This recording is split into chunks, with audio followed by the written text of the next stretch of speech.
तो नमस्कार दोस्तों, आपका स्वागत है एक बार फिर से हमारे अपने YouTube चैनल में। आज हम लोग लेके आए हैं क्लास 10th के लिए। तो ये किसके लिए है?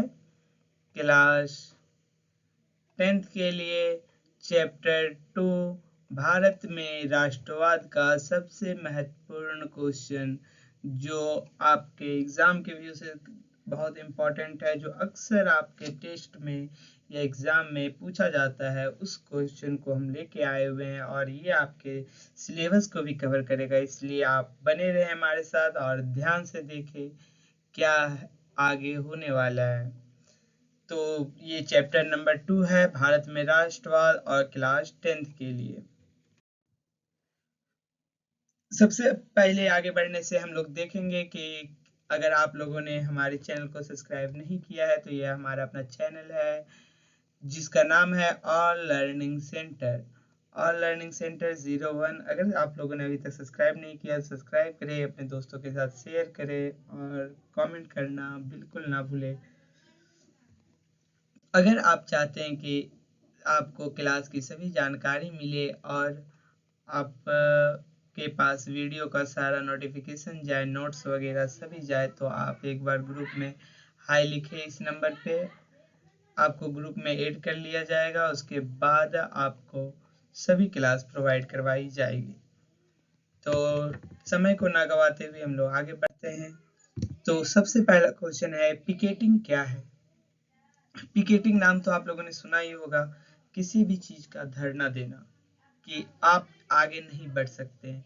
हम लोग क्या करते हैं, सरेआम रोड में चक्का जाम कर देते हैं कि धरना है, आज जो है बाजार बंद रहेगा, आज एक भी गाड़ी इस रोड से नहीं गुजरेगी, हम लोग यहाँ धरना देंगे। हम लोग एक जगह बैठ जाते हैं ताकि इधर से उधर लोग ना जा सके और उधर से इधर लोग ना आ सके। तो पिकेटिंग भी कुछ ऐसा ही है। पिकेटिंग भी कुछ ऐसा ही है। आप बोलिएगा पिकेटिंग क्या है सर? तो इसका उत्तर है प्रदर्शन या विरोध। किसी भी चीज का प्रदर्शन करना, रैली वगैरह का निकाला जाता है, प्रदर्शन किया जाता है, या फिर उसका विरोध करना। किसी भी चीज के बारे में हम लोग जब उसकी जानकारी इकट्ठा करते हैं और वो हमारे लायक नहीं होता है या वो हमारे अधिकारों का हनन करता है, तो हम लोग क्या करते हैं, विरोध करते हैं। या कोई भी चीज हमें पसंद नहीं आता है तो हम लोग क्या करते हैं, विरोध करते हैं। तो बोलता है प्रदर्शन, दिखाना या विरोध करना का एक ऐसा स्वरूप जिसमें लोग किसी दुकान, फैक्ट्री या दफ्तर, या तो दुकान हो, फैक्ट्री हो या दफ्तर हो, के भीतर जाने का रास्ता रोक लेते हैं। अगर आप किसी का रास्ता रोकते हैं, एक समूह मिलकर किसी का रास्ता रोकता है, या तो वो दुकान का रास्ता हो या फैक्ट्री का रास्ता हो या फिर कोई दफ्तर ऑफिस का रास्ता हो, तो ऐसे इसी को हम लोग जो है पिकेटिंग के नाम से जानते हैं। तो इसमें क्या होता है, एक समूह होता है, एक ग्रुप होता है, जैसा कि आप लोग चित्र में देख रहे हैं।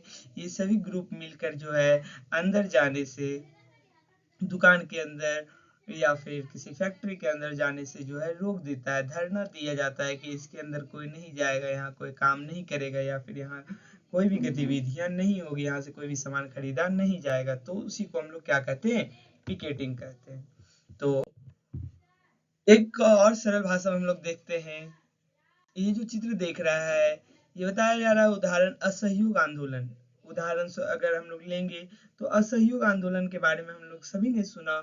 इसमें क्या है, अंग्रेजों का साथ नहीं देने के लिए हम लोगों को प्रेरित किया जा रहा था। तो अंग्रेजों का साथ किस तरह दे रहे थे? ये असहयोग आंदोलन 1920 से 22। ये एक नंबर का क्वेश्चन आपका यहाँ से बनता है कि असहयोग आंदोलन कब से कब तक कहते हैं? तो 19 से 20 से 22 तक, तभी तक असहयोग आंदोलन चला था। उसके बाद फिर असहयोग को वापस ले लिया गया था। बोलता है के दौरान देश भर में महिलाओं और प्रदर्शनकारियों, देश भर में, हमारे देश में जो महिलाएं थी और जो प्रदर्शनकारी थी, जो मतलब आंदोलन में भाग लेते थे, ने शराब की दुकानें और विदेशी कपड़े बेचने वाली दुकानें, याद रखिएगा ये कहाँ कहाँ किया गया, शराब की दुकानें और विदेशी कपड़े बेचने वाली दुकानें पे, दो जगह पे क्या किया गया, पिकेटिंग किया गया। वाली दुकान बाहर से के बाहर धरना यानी कि पिकेटिंग दिया गया। अब आप लोग समझ गए होंगे, पिकेटिंग का दूसरा नाम होता है धरना। धरना देना यानी कि आप उस रास्ते पे नहीं जा सकते हैं, आगे नहीं बढ़ सकते हैं, तो रास्ता रोक लिया जाता था। उन्हें दुकानों के मुख्य द्वार पर पूरी तरह घेर लिया ताकि कोई भी ग्राहक अंदर ना जा सके और ना ही सामान की बिक्री हो सके। ऐसा क्यों किया? ताकि कोई भी ग्राहक अंदर ना जा सके और कोई भी सामान का बिक्री ना हो, जैसा कि आप लोगों ने वीडियो में देखा। अब हम लोग नेक्स्ट देखते हैं। बोलता है, बहिष्कार शब्द का क्या तात्पर्य है?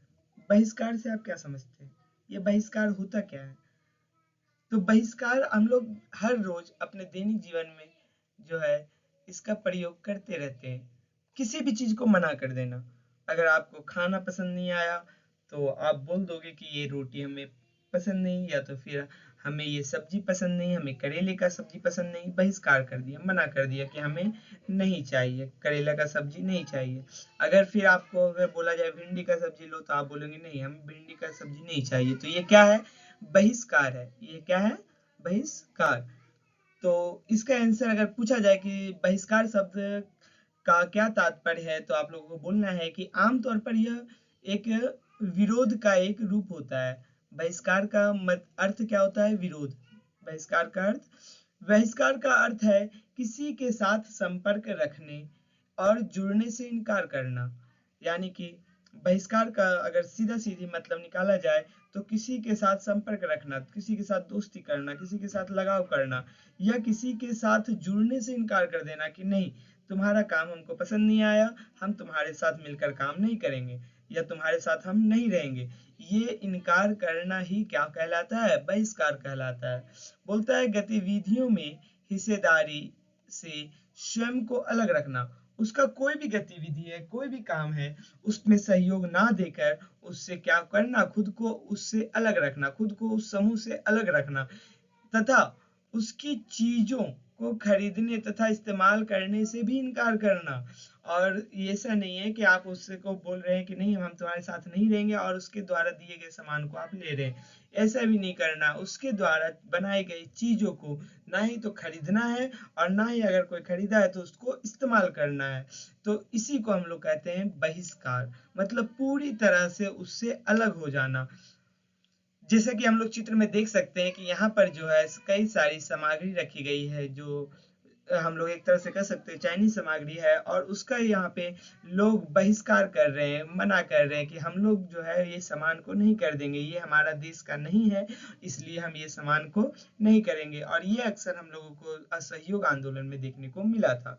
अगर इसका उदाहरण अगर हम लोग देखें तो देखिए, जिस तरह से यहाँ पे दिखाया जा रहा है कि ये आग जो कपड़ों में लगाया जा रहा है, यानी कि होलिका जलाया जा रहा है, विदेशी कपड़ों का होलिका जलाकर सभी भारतीय लोगों ने बहिष्कार करने का काम किया कि अब से हम लोग जो विदेशी कपड़ा है उसका इस्तेमाल नहीं करेंगे। साथ तो क्या करेंगे? तो यहाँ खादी अपनाए, स्वदेशी बने, मतलब कि अपने देश की बनी वस्तुओं को अपनाएं, जो हमारे देश में बना हुआ है, जो हमारे देश का खादी कपड़ा है उसको अपनाएं, और विदेशी कपड़ों को का बहिष्कार करें।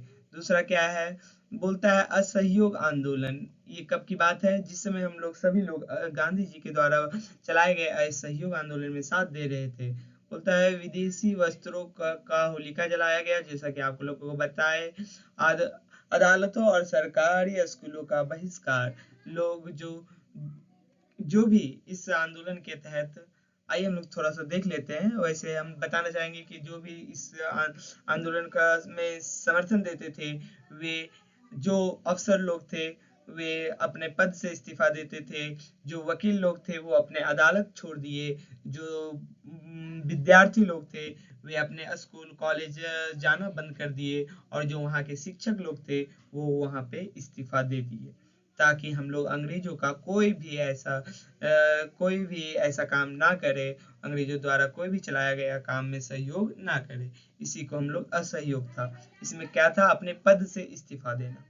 उदाहरण के लिए स्वदेशी आंदोलन कब अपनाया गया? 1905 में चलाया गया था। ये आंदोलन पूछा जाएगा कि जो स्वदेशी आंदोलन है का की शुरुआत कब हुई? 1905। और असहयोग आंदोलन के समय भारतीयों ने ब्रिटिश कपड़ा, कौन सा कपड़ा? ब्रिटिश, यानी जो कपड़ा विदेशों में बनता था, जो अंग्रेजों के यहाँ बनता था, चीनी बर्तनों और नमक का इस्तेमाल बंद कर दिया। बोला जो भी अंग्रेज के फैक्ट्री में बनेगा वो हमें उपयोग में नहीं लाना है, बिल्कुल भी उपयोग नहीं करना है। तभी गांधी जी द्वारा जो है दांडी यात्रा की शुरुआत की गई और स्वयं से नमक का निर्माण किया गया। स्वदेशी नमक, खुद से पानी को उबाल कर नमक बनाया गया। बोलते हैं लोग विदेशी कपड़ों की होलिका जलाते थे और वकीलों ने अदालतों तथा छात्रों ने सरकारी स्कूल को जाना छोड़ दिया था। जैसा कि हम लोग बताया कि लोग कपड़ों को जलाकर उसका बहिष्कार किए, होलिका जलाए कि सभी कपड़ों को एक जगह जमा करके उसको में आग लगा दिए कि हम लोग अब से विदेशी कपड़े का इस्तेमाल नहीं करेंगे। जो भी सरकारी वकील लोग थे वो लोग अदालत को छोड़ दिए, बच्चे जो है स्कूल जाना छोड़ दिए और इस तरह से जो है ब्रिटिश आर्थिक व्यवस्था को चोट पहुंचाने के लिए किया गया बहिष्कार था। ये सब इसलिए किया गया ताकि सब हम लोग क्या कर सके, बहिष्कार कर सके। किसका बहिष्कार कर सके? अंग्रेजों का बहिष्कार कर सके। आशा करते हैं कि आप लोगों को ये समझ में आया होगा और कैसा लगा आप लोग जरूर बताइए। क्या था? ब्रिटिश आर्थिक अर्थव्यवस्था को चोट पहुंचाने के लिए और अंग्रेजों को नुकसान हो और अंग्रेज यहाँ से जल्द चले जाए, इसलिए ये सब गतिविधियां अपनाई जा रही थी। अगर वीडियो समझ में आ रहा हो, अगर आपको मेरा क्वेश्चन आंसर समझाने का तरीका समझ में आ रहा हो तो प्लीज वीडियो को लाइक शेयर जरूर करें।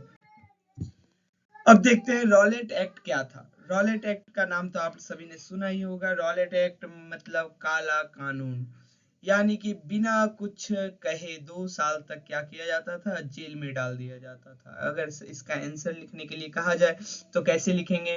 बोलेंगे रॉलेट एक्ट ब्रिटिश सरकार द्वारा 1919 में पारित किया गया। कब बोलेगा रॉलेट एक्ट कब पारित किया गया? तो सबसे पहले स्टार्ट करेंगे कि 1919 में रॉलेट एक्ट की शुरुआत हुई। यह क्या था? यह एक काला कानून था। यह क्या था? एक काला कानून था। इस कानून के जरिए सरकार को राजनीतिक गतिविधियों को कुचलने और राजनीतिक कैदियों को 2 साल तक बिना मुकदमा चलाए जेल में बंद रखने का अधिकार मिल गया था।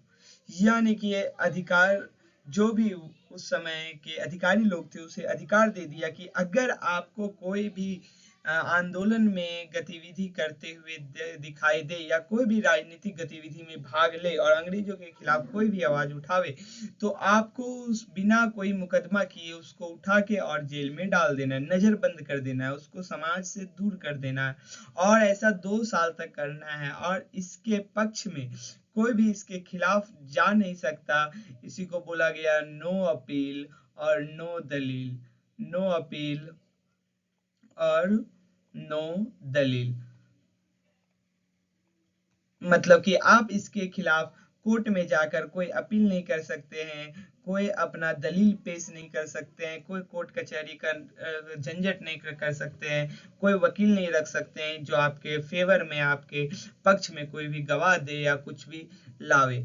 ये 2 साल तक आपका जो है समाज से अलग रख दिया जाएगा। बोलता है रॉलेट एक्ट ब्रिटिश सरकार का काला कानून था जो 1919 में लाया गया था और इसका सभी ने बहिष्कार भी किया था बिना। और इसका पक्ष क्या था, इसका मोटिव क्या था कि 2 साल तक बिना कुछ मुकदमा चलाए सभी को एक कैद खाने में बंद कर देना है।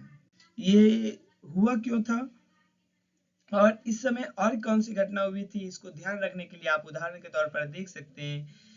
इस दमनकारी कानून का सबसे क्रूर उदाहरण, सबसे जो गंदा उदाहरण है, सबसे जो मतलब क्या बोल सकते हैं दुख मतलब देने वाला उदाहरण है वो है जालियांवाला बाग हत्याकांड। जालियांवाला बाग हत्याकांड के बारे में आप सभी ने सुना होगा। ये कब हुआ था? 13 अप्रैल 1919 में। और ये कमीशन में ये जो कानून आया था वो कब आया था? 1919 में। और इसमें से जुड़ा हुआ है क्या हुआ था? रॉलेट एक्ट के तहत ही पंजाब के 2 बड़े लोकप्रिय नेता, ये पंजाब के 2 नेता को गिरफ्तार किया गया था जिसका नाम था डॉक्टर सफुद्दीन किचू किचलू किचलू डॉक्टर सैफुद्दीन किचलू और डॉक्टर सत्यपाल को ब्रिटिश सरकार ने बिना किसी वारंट, बिना किसी मुकदमे के गिरफ्तार कर लिया था। और इसी गिरफ्तारी को शांतिपूर्वक विरोध करने के लिए लोग अमृतसर के जालियांवाला बाग में इकट्ठा हुए थे। आप लोगों को पता है अमृतसर के जालियांवाला बाग में ही हत्याकांड हुआ था। और यहाँ पर जो है उसी समय बैसाखी का मेला भी लगा हुआ था, जिसमें कई निर्दोष लोग भी आए हुए थे, जिसको इससे कोई मतलब नहीं था। वो सिर्फ अपना मेला घूमने कर आए हुए थे, जो सालाना मेला लगता था, और उसमें अपने बच्चों को और अपने औरतों को भी साथ लेकर आए हुए थे। और वहीं कुछ लोग जो है ये विरोध कर रहे थे, और वो भी शांतिपूर्वक विरोध करने की इच्छा को लेकर आए हुए थे। लेकिन इसकी खबर जो है वो जनरल डायर को लग जाती है कि वहाँ पे लोग जो है सरकार के खिलाफ आवाज उठाने के लिए जो है जमा हुए हैं। और जनरल डायर ने बिना कुछ सोचे, बिना कुछ समझे अंधाधुंध गोलियां चलवा दी, और अपने बंदूक उन फौजियों के साथ आए जो बंदूकधर थे, और वो एक ही गेट था और जिसको बंद करवा के वो अंधाधुंध गोलियां चलवा दी, जिसमें लाखों लोग मारे गए। हजारों लोगों का वर्णन आता है, हजारों लोग उसमें मारे गए। नेक्स्ट देखते हैं हम लोग। बोलता है, भारत आने के बाद गांधी जी द्वारा चलाया गया पहला आंदोलन कौन सा था? जब गांधी जी भारत लौटे, आप लोगों को पता होगा गांधी जी जो है वो वकालत की पढ़ाई बाहर में किए हैं, विदेशों में किए हैं, और वहां से जब वो भारत लौटते हैं, और लौटने के बाद वो सबसे पहले कौन सा आंदोलन का शुरुआत करते हैं, उसी की चर्चा कर रहा है। तो बोलते हैं, दक्षिण अफ्रीका से भारत लौटने के बाद, भारत कहाँ से लौटे गांधी जी? दक्षिण अफ्रीका से, याद रखिएगा। दक्षिण अफ्रीका से भारत लौटने के बाद गांधी जी ने 1917 ईस्वी में, कब की बात है? 1917 में बिहार के चंपारण से अपनी पहली सत्याग्रह आंदोलन की शुरुआत की। अगर ये 1 नंबर के क्वेश्चन में भी आता है, ऑब्जेक्टिव क्वेश्चन में, कि गांधी जी की शुरू ने अपने पहले सत्याग्रह की शुरुआत कहाँ से की, तो बिहार के चंपारण से। और ये किसके लिए था? किसानों के लिए। ध्यान रखिएगा, गांधी जी ने यह दमनकारी बगान व्यवस्था के खिलाफ किसानों को संघर्ष के लिए प्रेरित किया। यहाँ के किसान नील की खेती का विरोध कर रहे थे। आप लोगों को पता है कि किसानों से जबरन नील की खेती करवाया जाता था, और नील का खेती इतना खतरनाक खेती था, जिसमें एक बार अगर नील की खेती हो जाती तो इसकी जड़ें बहुत अंदर तक जाती थी, और जिसके कारण वहाँ का जो जमीन होता था वो बंजर बन जाता था। अगर एक बार नील की खेती हो गई तो दोबारा वहाँ पर जो है हम अन्य खेती, जैसे धान का खेती हो गया, वो अगर हम लगा भी देते थे तो वो फसल नहीं हो पाता था। यानी कि वहाँ की जो जमीनें हैं वो एक तरह से बंजर हो जाती थी। और अंग्रेजों का कहना था कि कम से कम 25% अपना जमीन का 25% भाग पर जो है नील का खेती होना ही चाहिए। और इससे परेशान हो गए थे किसान लोग, और गांधी जी, और साथ ही साथ इसमें जो आप बगान व्यवस्था देख रहे हैं, जिसके अंतर्गत किसान नीच खेती आता है, और लोगों को वहाँ पे बगान व्यवस्था के तहत लोगों को दूसरे जगह से वहाँ लाया जाता है, और वहाँ पे जबरन उनसे काम करवाया जाता है। वो किसी ना किसी एग्रीमेंट, किसी ना किसी लालच के तौर पे लाया जाता है। और इसी के विरोध में जो है गांधी जी जो है एक सत्याग्रह आंदोलन की शुरुआत करते हैं, जिसकी शुरुआत बिहार के चंपारण से होती है।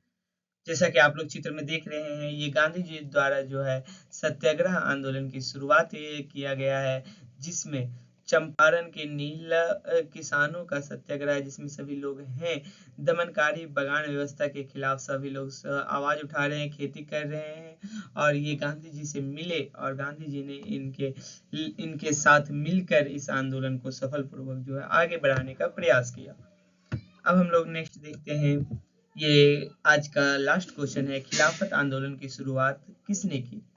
आप लोग सभी जानते हैं खिलाफत आंदोलन जो है वो एक, जब किसकी हार होती है? शायद तुर्की की हार होती है, इटली की। तो वहां पे जो है कई संधि के तहत कई सारे अन्य उस पे कर्ज लाद दिए जाते हैं, जिसके खिलाफ में हमारे मुस्लिम भाई लोग सब उनको सपोर्ट करने के लिए सामने आते हैं। तो हमारे भारत में भी इसकी शुरुआत होती है, खिलाफत आंदोलन, ये नाम से जो है ये आंदोलन की शुरुआत की जाती है, जिसमें 2 मुस्लिम भाई ने सामने आकर इसका जो है आंदोलन का पूरा नेतृत्व किया, जिसका नाम था मोहम्मद अली और शौकत अली। ये 2 नाम आप याद रखिएगा, मोहम्मद अली और शौकत अली। नाम के 2 अली बंधु, इसे इन्हें ही अली बंधु भी कहा जाता है। ये जो 2 अली भाई थे, इन्होंने ही आंदोलन को शुरुआत किया था, इसलिए इनको इनके सम्मिलित रूप को अली बंधु कहा जाता है। आगे देखते हैं ओटोमन साम्राज्य पर एक जब उन्हें पता चला कि ओटोमन तुर्की की हार हुई, देखिए हाँ, ये किसकी हार हुई? ओटोमन तुर्की की हार के बाद ओटोमन सम्राट पर एक सख्त संधि थोपी जाएगी। ओटोमन की जो सरकार है वो उनकी हार हो गई। ये अफवाह फैल गया था कि अगर वहां पे हार हो चुका है और उनके ऊपर जो है संधि के नाम पर जो है बहुत ही सख्त कार्रवाई किया जाने वाला है, और यह अफवाह पूरे देश में फैल गया था, जिससे सभी मुसलमान भाई लोग सामने आए और विरोध किया। तब उनके अधिकारों की रक्षा के लिए उन्हें 1919 में, कब की बात है? 1919, और 1919 में जालियांवाला हत्याकांड भी हुआ है, 1919 में रॉलेट एक्ट भी आया हुआ है, और मुंबई में खिलाफत समिति का गठन कर आंदोलन की शुरुआत की। तो ये कब शुरुआत हुआ? 1919 में, और ये खिलाफत आंदोलन की शुरुआत की। पूछा जाएगा 1 नंबर के क्वेश्चन में कि खिलाफत आंदोलन की शुरुआत किन 2 अली बंधु भाइयों ने की थी? तो शौकत अली और मोहम्मद अली, ये याद रखिएगा, मोहम्मद अली और शौकत अली, ये 2 अली बंधु थे जिन्होंने इसकी शुरुआत की। तो यहाँ हम लोग अंततः देखते हैं कि भारत में खिलाफत आंदोलन की शुरुआत जो है ये दोनों अली बंधु हैं, और इन्होंने ही शुरुआत की थी, जिनका नाम था मोहम्मद अली और शौकत अली। तो ये वीडियो आपको कैसा लगा एक बार कमेंट बॉक्स में जरूर बताएं। अगर वीडियो पसंद आया तो लाइक शेयर कमेंट जरूर करें, और अगर आपका इसी तरह साथ रहा तो हम प्रयास करेंगे कि आपके सभी क्वेश्चन आंसर को इसी तरह से जो है आपको एक एक करके समझा कर जो है बता दिया जाए। तो प्लीज एक बार लाइक कर देगा और अपने दोस्तों के साथ शेयर करें, और कमेंट जरूर करें कि वीडियो कैसा लगा। तो मिलते हैं नेक्स्ट वीडियो में। धन्यवाद।